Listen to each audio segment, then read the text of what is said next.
Hello student, welcome to पढ़ाई करो। तो आज का टॉपिक है chromosomal theory of inheritance, linkage and recombination. तो जैसे कि हमने चैप्टर 4 स्टार्ट किया है और इसका है पार्ट 4। अगर इससे पहले का वीडियो आपने नहीं देखा है तो मेरे चैनल पे ऑलरेडी अपलोडेड है, आप विजिट कर सकते हैं।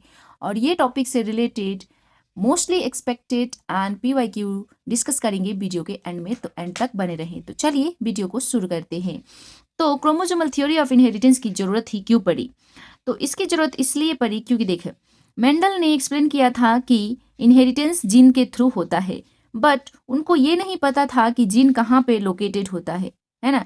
तो इसके लिए क्रोमोसोमल थ्योरी ऑफ इनहेरिटेंस की जरूरत पड़ी। तो देखिए स्टार्ट करते हैं।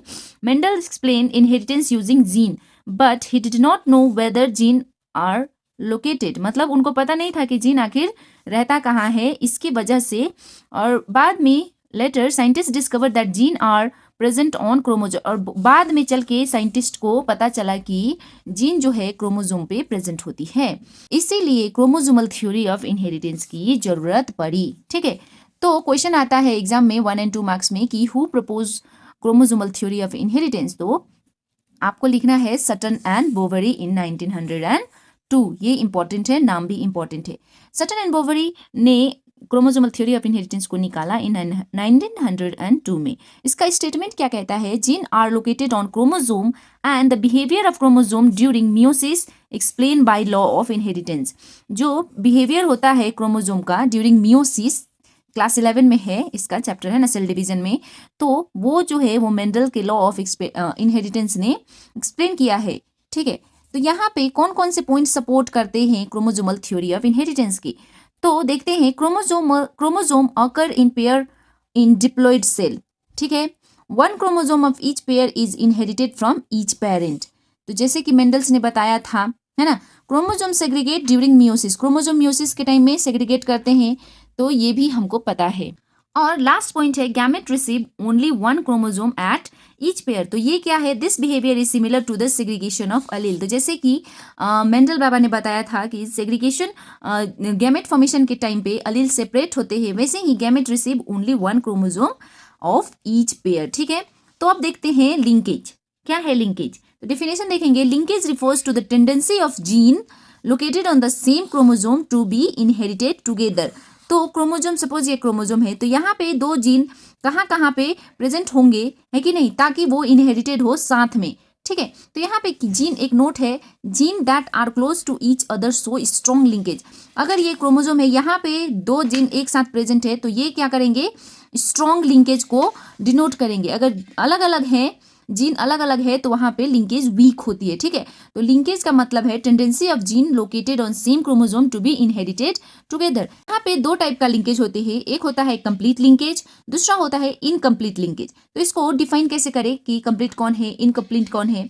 तो देखेंगे, जिस क्रोमोसोम पे जीन वेरी क्लोज हो, एक दूसरे के बहुत ही पास हो, उसे बोलेंगे कंप्लीट लिंकेज। ठीक है, और gene are at some distance, मतलब किसी क्रोमोसोम पे जीन जो है थोड़ा दूरी पे है, सम डिस्टेंस पे है, तो उसको बोलेंगे हम इनकम्प्लीट लिंकेज। ठीक है, कंप्लीट लिंकेज में क्या होता है? क्रॉसिंग ओवर नहीं होता है, और यहाँ पे होगा क्रॉसिंग ओवर होता है।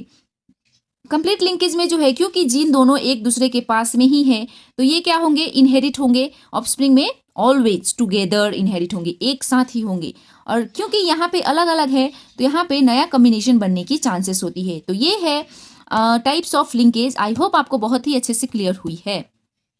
नेक्स्ट देखते हैं हम रिकम्बिनेशन। तो डेफिनेशन देखेंगे। Recombination is the formation of new combination of gene due to crossing over during meiosis. तो मियोसिस के टाइम में जो जीन क्रॉसिंग ओवर करके नया कॉम्बिनेशन बनाते हैं, उसी को रिकम्बिनेशन बोलते हैं। नोट है यहाँ पे, देखिएगा ध्यान से कि recombination increase genetic variation. Recombination की वजह से ही जेनेटिक वेरिएशन होता है, जो कि फर्दर इवोल्यूशन में हेल्प होता है। ठीक है, अब देखेंगे कि लिंकेज और रिकम्बिनेशन तो पढ़ लिया, लेकिन इन दोनों में क्या है रिलेशनशिप। तो देखो स्टूडेंट, यहाँ पे अगर लिंकेज स्ट्रॉन्ग हो तो रिकम्बिनेशन क्या होगा?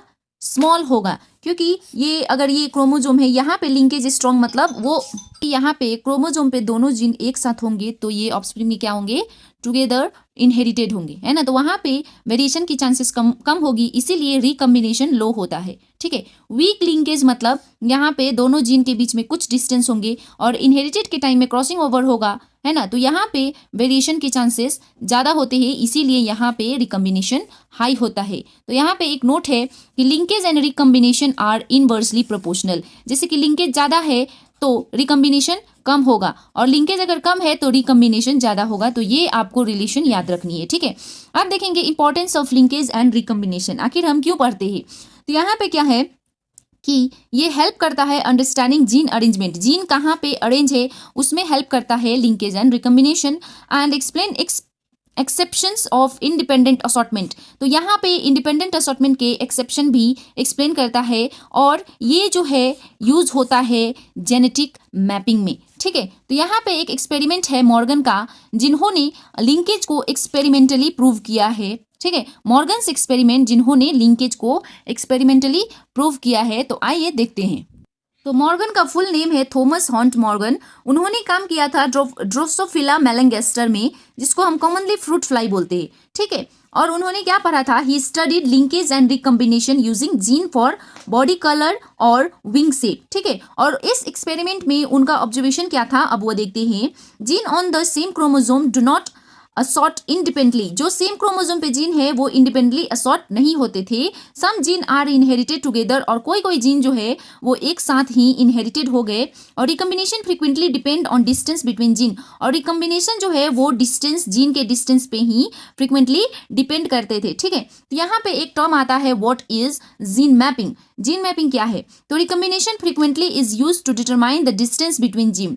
जो जीन मैपिंग है, यहाँ पे सपोज एक क्रोमोसोम है, यहाँ पे ये दोनों जीन है, राइट। तो ये दोनों के जीन के बीच में डिस्टेंस क्या है, उसको हम जीन मैपिंग बोलेंगे, ठीक है। डिस्टेंस इज मेजर्ड इन, और डिस्टेंस का यूनिट क्या है, सेंटीमॉर्गन, स्मॉल सी कैपिटल एम, सेंटीमॉर्गन। ये कभी कभी एग्जाम में 1 मार्क्स में आ सकता है कि what is the unit of gene mapping, तो आप इसको सेंटीमॉर्गन्स में लिख सकते हैं, ठीक है।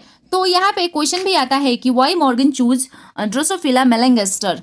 तो आप इसका आंसर लिख सकते हैं क्योंकि इसमें हम इजिली कल्चरेबल होता है और लार्ज नंबर ऑफ प्रोजनी भी प्रोड्यूस करता है, ठीक है। तो इससे रिलेटेड PYQ और इंपॉर्टेंट क्वेश्चन देखेंगे अब। स्टूडेंट, इस टॉपिक से 1 और 2 मार्क्स में आया है, who propose the chromosomal theory of inheritance. तो आप इसका आंसर लिख सकते हैं सटन एंड बोवेरी।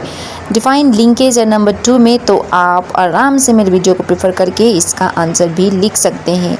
और इस टॉपिक से रिलेटेड 3 और 5 मार्क्स में क्वेश्चन कुछ इस प्रकार आता है, जिसको भी आप मेरे वीडियो से देख के प्रेफर कर सकते हैं।